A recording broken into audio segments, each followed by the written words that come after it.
ইকুৱেশ্যনটো দিছে find da value of n মানে এই যেটো n আছে এই n ৰ ভ্যালুটো উলাব দিছে ইন দা ইকুৱেশ্যন এই ইকুৱেশ্যনটোৰ পৰা আমাক কি লাগে n ৰ মান লাগে এতে কি দিয়া আছে 2i square to the power whole n is equal to 2i cube to the power whole 4 ইয়াৰ পৰা আমি উলাব লাগে n ৰ ভ্যালুটো তো হেতৰ কাৰণে আমি সলিউশনটো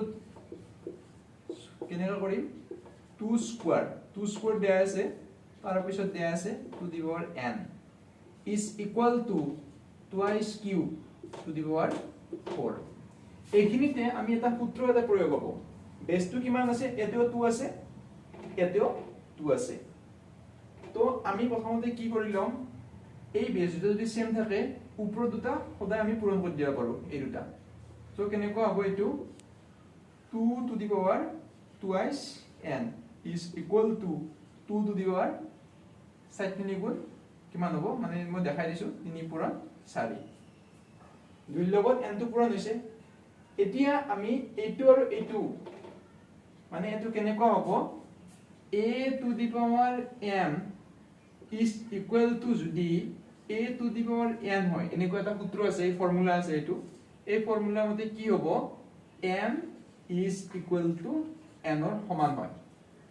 যদি বেসটো সেম হয় a to the power m is equal to a to the power n হলে কি হ'ব m is equal to n হয় এই ফৰ্মুলাটো আমি ইয়াত যদি এপ্লাই কৰো এতেও 2 আছে এতেও 2 আছে বেসটো 2 আছে গতিকে এই 2i n is equal to কি হ'ব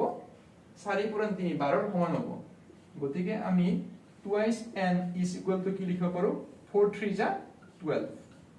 তো এৰ পৰা আমি n ৰ মানটো উলাম